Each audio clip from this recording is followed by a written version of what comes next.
Greg is a PhD student with Laura Lindsay, and he's also a grower of malting barley. So he's got the research and the practical experience going on. So he's a great resource if you have questions about this market or about this crop. And I'll let Greg be the one to say a little bit more about himself now. So we do see your slides, Greg, and you can go ahead and get started. Thank you. All right.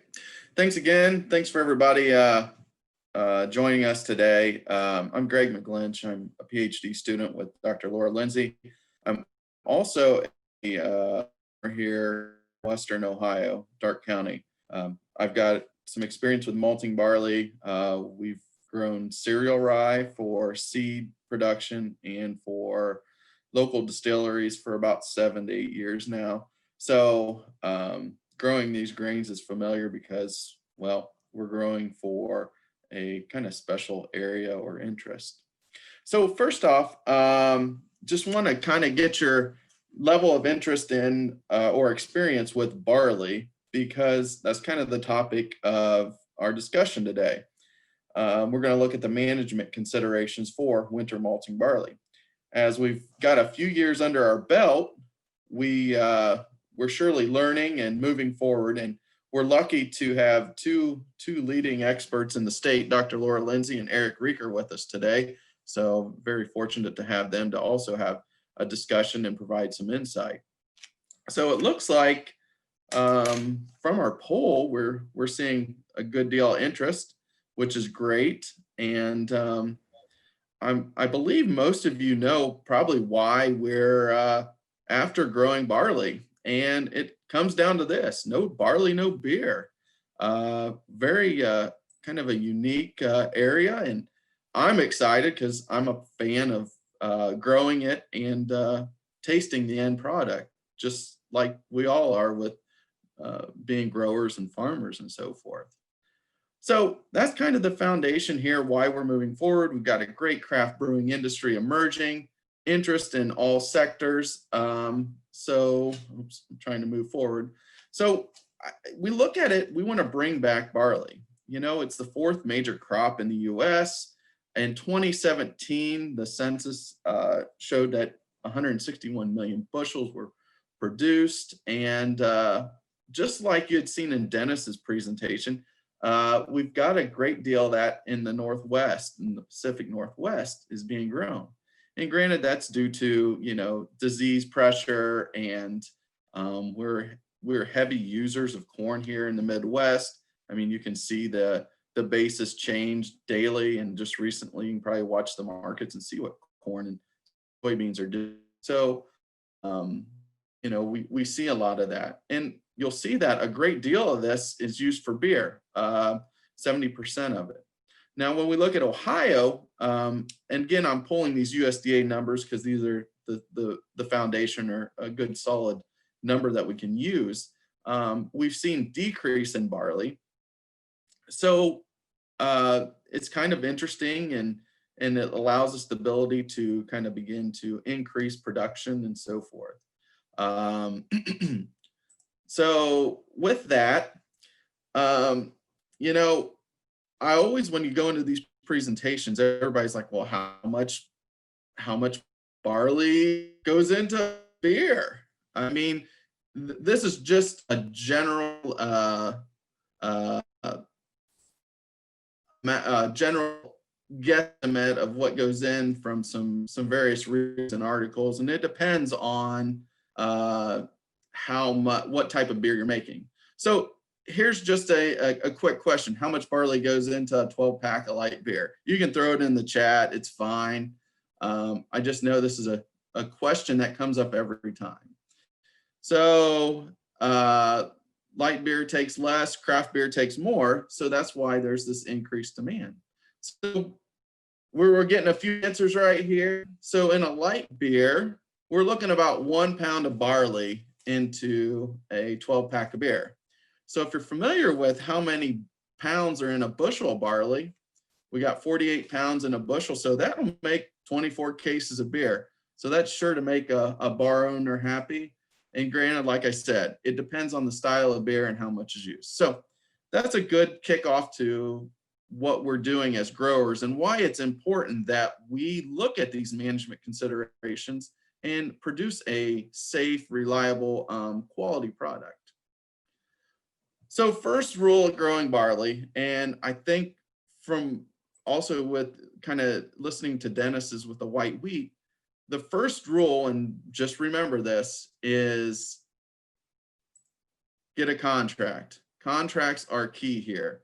Don't go into this thinking I can just take it to the local elevator, because it's not probably going to happen. So you want to make sure that you're speaking with the right individuals, because these contracts outline what's expected of a grower and the product. Things like the variety you're going to use. Here in Ohio, we've been using Puffin, which has been a very popular variety. Now, with that comes the identity preservation, meaning that you cannot set that seed and replant it again, because there's just some rules associated with it. And generally, we're looking at like a 2-row malting barley is the current preferred varieties here. So just remember that. You got to think that this is a specialty grain. We'll look at the quality aspects. They're going to outline, how much DON, or also known as vomitoxin, protein levels, germination, plumpness. Those are kind of the big 4 right there. And then also in that is the pricing and discounts. We can watch our commodity markets every day fluctuate. Whereas here in barley, usually with barley, your price is already established based on meeting the quality requirements. So be sure to look at that and read it. This barley is being taken off in June. I mean, late June into July, just kind of depends. So you got to watch the moisture. You got to make sure you get it dried down properly and slowly so that you don't impact the germination. Really important. And if you've tried to dry grain in June and July, it can be a challenge, but it can be done. And I know on our dryer, before we walked into this project, I was talking with our grain drying specialist to make sure that we had the thermostats and everything available and on our dryer or on our grain bin to assure that we can do this. Or for example, we've done in the past with the cereal rye, we've actually used tube fans. I don't know if you're familiar with those, but they're big, long metal tubes that you stick a fan on the end of it in a hopper wagon, and you actually draw the moisture out, heat out. And I will say at any point in time, just with my experience in managing and growing seed stock, you have to cool these grains down so that you can preserve the germination. So it's very important to do that. And I've seen that where working with other growers that they didn't go and dry it down or pull the heat off this grain in a timely fashion, and it really hurt their germination. Make sure clean storage. You got to know delivery points and where to store, length of time, and so forth. So very important right there. So let's move on to kind of what's required, what's expected. So protein parameters, generally it's on a dry weight basis. You want to see about 9.5 to 12% protein. Generally, I think this year, and Eric and some of the others growers can attest to see what we've seen. But I think this year we saw like around an 11%, which is good. And protein is impacted by nitrogen, the cultivar, the weather. I mean, it's a host of things. So if we can do some things to manage this, especially like nitrogen, you're going to be successful in this, and knowing your soil and fertility and so forth. DON levels, or vomitoxin levels, just like Dennis had mentioned, this is impacted by the Fusarium head blight. And since this is a consumable product, we have to assure that it's below 1 part per million. This is going into beer. And what really would make a beer connoisseur unhappy, or a maltster or a brewer, especially a brewer, is if these DON levels are above 1 part per minute per million, it could potentially cause gushing, meaning you're sitting there with your bottle of beer and all of a sudden it breaks or explodes. So that's why DON levels are important. We don't want to have broken beers all over, say, a restaurant or a distiller or a brewer's floor. Plumpness is the size of the kernel. You want to have this consistent because it relates to consistent germination or emergence of the sprout, which is important in malt. And this is generally related to seeding, nutrients, and the cultivar and so forth. But generally you want to have 90% of the kernels over 664 screen. So they do this on screens just to determine the size. And germination, since this is, you want to have over 95% germ. It's a living living seed, and this is what relates to having good malt. Malt is essentially just to create malt. What you're doing is you're getting it wet, drying it, getting it wet, drying it to release the starch and the other aspects of barley that helps in the brewing process. So you, the grower, it's important to balance the quality and yield. I mean, and we do that with all crops. We need a balanced quality and yield, no matter what we do. So as farmers and growers, you're already attentive to these two things. It's very important. We're familiar with growing corn and knowing that we want to keep vomitoxins levels low because it can create issues when we go to sell. Now, let's kind of set the foundation with growing, and this is true with anything. And I've got some experience where, you learn by messing up. And I'll admit I've messed up. It's part of farming. We all can probably think in the back of our heads, shoot, shouldn't have done that this year, but I won't do it next year.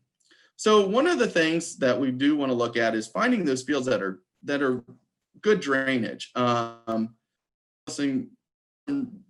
State that those real silty, loamy fields really help improve the success of barley. We're up in Northwest Ohio in Eric's territory, and it was 2019, and some of the best fields I'd seen that year. Even though we had this major polar vortex go through, a lot of it was due to drainage. This field was beautiful. The barley was grown, and I attribute it to the soil and being able to drain and not sit the barley sitting in wet conditions. Be aware of crop rotations. One, herbicides can impact growth. Different herbicides have intervals to plant small grains back. I learned the hard way. I used barley as a cover crop one year, and I found that barley and acetyl do not work well together. We were raising some non-GMO beans, and I used this residual product. And after looking at the label, I was like, well, that makes sense. That's why we didn't see emergence. So when you begin to look at all this, be aware of any herbicide programs and rotations that you're doing. Previous crops like corn can really increase potential fusarium, fusarium in the barley that relates to vomitoxin. So be aware of your soil fertility. And we've got some great guides out there. Dr. Lindsay has went and put together, along with many others, Eric and other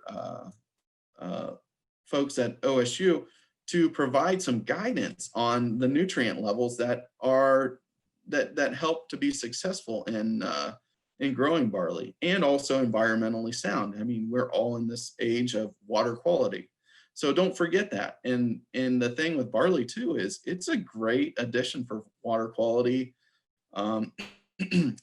adding cover crop, biomass, and so forth.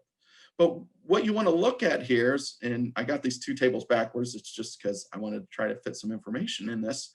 But if you look at the first table, it's potassium. Potassium is always related to a lot of it's the cation exchange capacity. So how active is your soils?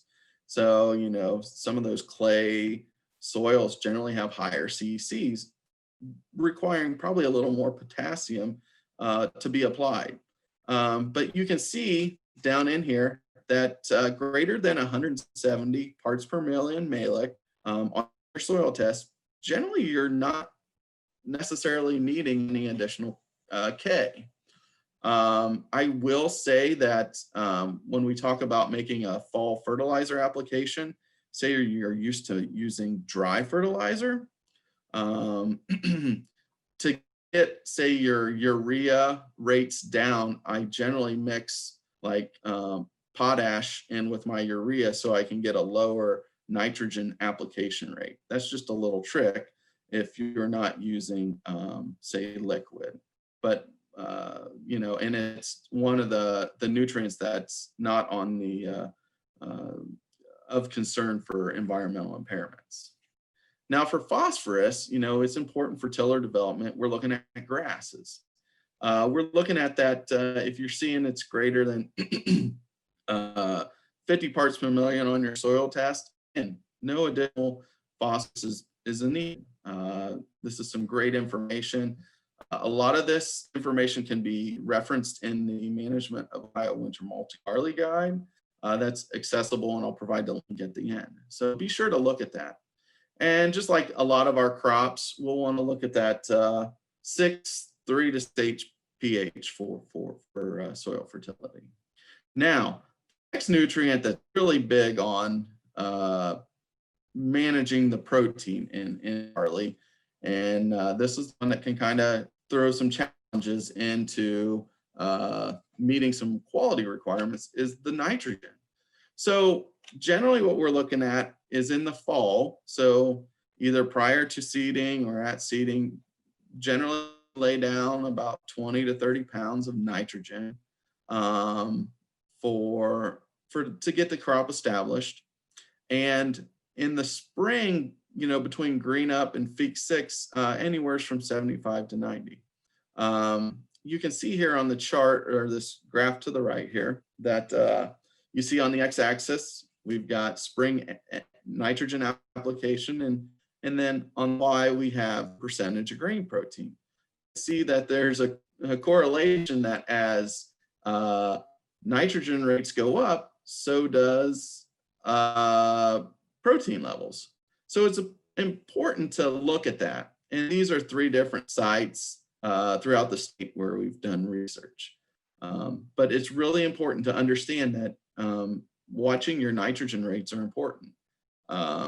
So as nitrogen goes up, so does protein. But we found generally a good 80 pounds of nitrogen is a good level to shoot for in the spring. So planting date is another key topic. You know, look at your area, the maps are available. We want to assure good establishment going into the winter so that we have good roots and just a plant that can withstand any of the winter challenges that we may have. Because it's just, barley can be kind of finicky going into winter. I know rye can handle, it seems like the winters much better than wheat, and then wheat can handle it much better than barley. So it's just kind of the progression on how they can handle the climate.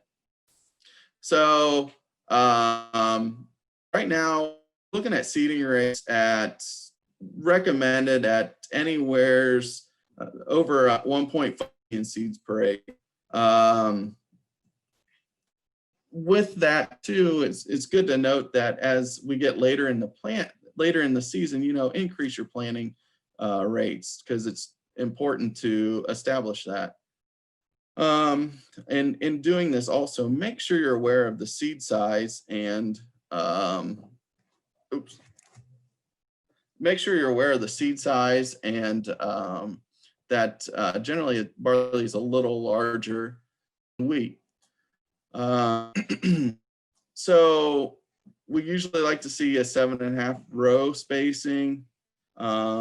And when looking at this also, look at the germination rate or the germination of the seed, because that'll play a part in determining how many seeds, millions of seeds per acre you're wanting to put down. So for example, if you have 10,000 seeds per pound, and you're, maybe 90%, you may want to look at putting 160 pounds down to make sure you get your 1.5 million seeds per acre, and aim for a 3/4 to an inch depth. So seed rates, we've been doing studies over the past 3 years. 2018 pretty much was flat. We could seed any rate. Last year, we saw that actually the increased seeding rates had higher yields. So that's an important aspect to understand. But from what we've seen, a good general rule is that 1.5 million. Really kind of look at that. So next kind of question here, I know we should have a poll coming up, is related to the disease management. And remember, this is one of the quality factors. So what is the acceptable DON levels for barley? And just as kind of a review, get everybody kind of thinking again, so you kind of know what we're looking at. So vomitoxin is related to Fusarium head blight, and it reduces yields, quality, and it prefers that warm, wet weather that the springs provide us here in Ohio. So it looks like, yep, there we go. Less than 1 part million is what we're wanting to see. And how do we control that? How do we manage that? Well, fungicide applications are important in that. There's products like Caramba, Presaro that are utilized. But make sure in making these applications you stay away from the strobilurins, because it's actually been found to increase the VOM levels. Just a guide as say we walk through the season. So you see here on the bottom, we got the Feeks stages, Feeks 1 through 11. So these are the growth stage when we talk about barley. So here's a little guide, just a little representation of what to consider when growing. So you want to make any of your herbicide applications before joining. So before Feeks 6. And check the label with whatever product you're using, because they do all have different time frames. But this is a general idea of when to make an application. We'll be doing a lot of our strain counts at Feeks 5 to determine what the yield potential is of this crop. We've done some other research with some different technologies to assess the yield and the potential of what we're going to see at the end of the year. And right here between that green up and before joining, we want to make that nitrogen application so that we can get the most out of our product, and the plant can fully utilize the nitrogen available. And some of you ask, what is that Feeks 6 or the jointing? Well, you can see right here, there's a little bump on the bottom of the stem. If you can feel that, then you're actually at 6. So, and you can see it too. That's that first node that's visible. Your fungicide applications that we've talked about and when to make them. Well, barley's a little different than some of the other small grains we've done. You want to look at, remember, all 50% of the heads are emerged. So right here, you see on the right-hand side, you see that the grain is emerged, and then this other stem, you see that the awns are coming out. So this would be like, if you see your field kind of 50%, or this is a representation of your field, it's time to go in and make that fungicide application. So just kind of watch that time frame there. Now, some challenges that we've seen. The farm production challenges is, the head blight is always a concern. And also, if you're making a fertilizer application in the fall, be aware that sometimes you can have seed contamination. For example, when I went and purchased some fertilizer, urea, potash blend, we looked in the mixture and there was wheat seed in there. So if you apply wheat seed, or if there's wheat seed contaminated in your fertilizer, that can cause some problems because generally with these contracts, you have to have a clean field with no other small grains. So just be aware of that. And a way to get around that is to use liquid in the fall, or just have good communication with your co-op or fertilizer dealer. Be aware of the input costs associated with it, fertilizer, fungicide, drying costs, and so forth. It's important to be aware of that. There's a new budget out on the Step Up Soy website, which I'll show you next, that can help guide you through this. Very nice, easy to use, and it'll help you assess what you're wanting to do. Protein. Just be aware to manage that. And as always, weather. So make sure that you're out there harvesting when the crop is ripe and ready. And sometimes you do have to make them decisions where do I harvest it a little damp and dry, because we've had years where this is in the past with growing wheat and stuff, it would start raining and it wouldn't stop for a week or two. So, there's always those challenges that you have to look at. Now,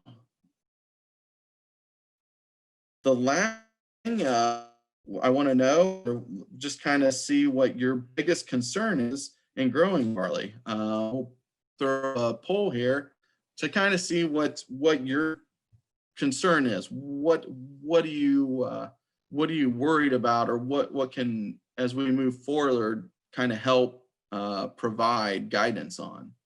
But in the meantime, go ahead and access the website, stepupsoy.osu.edu, for the malting barley production budget, management guides, and so forth. And as expected, it looks like the market is kind of the number one. Well, the market is one of our major concerns here. And then the management, I think, as we move forward, as growers, I think we've always been challenged with various things through the years. I think with the help of all of our research sources in the state, we'll be able to help you through. So with that, we can answer a few questions. Do we have any in here, Mary?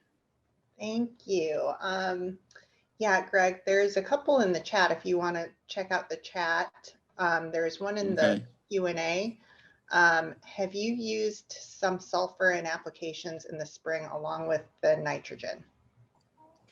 Yeah, in the springtime, usually what I will do is I will take and use ammonium sulfate and have it blended with urea to get our sulfur.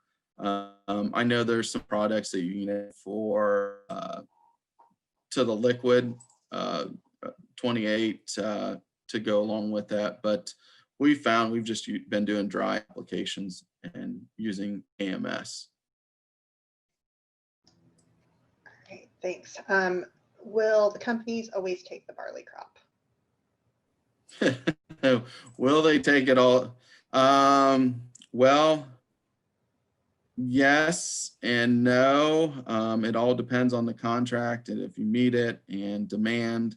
That's why it's important to be in good communications with the individual that is that you're contracting with. I wish I could say yes, they'll take it all the time. But I know I've had growers contact me, and I know Eric has probably had the same, that were asking about other outlets for their barley. So generally we've tried to help them use it as a feed stuff or a cover crop, but with that, it also, with that plant protection, that PVP, if you use any of the barley as a cover, there's generally requirements of mixing it with another small grain or fall seeded grain to assure that you don't harvest it and use it as seed. So with that in mind, make sure you just are in contact with the contractor. All right, good to know. How has demand been since COVID? I can't really answer that. I wish I could. I don't know. I don't know if Eric or anybody else has some insight on that. I'm sure it's been down just because of as we all know, the bars aren't open as long. A lot of the breweries were shut down for a period of time. So there's probably been a little bit of backlog. I think things will pick up just as we move forward and hopefully get back to normalcy, but I don't know. That's a great question. Thanks. Eric agrees with what you said, Greg. How does Moravia compare to the other fungicides listed? Or is that supposed to be a different fungicide? I'm not totally sure. Do you see that in the chat? I think it's supposed to be Miravis-Ace is what it says. Yeah. Miravis-Ace, yeah. Have you heard anything from, I know Pierce Paul has done some work on this. I'm not 100% sure. I don't know if Dr. Lindsay or Eric can talk to this, or if they've spoken with Pierce at all, Pierce Paul. I know Pierce was working on getting some data on it. I don't know where that stands. But he'll be on for CTC in March. So if anyone wants to join us for CTC in March, that would be a great question for Pierce.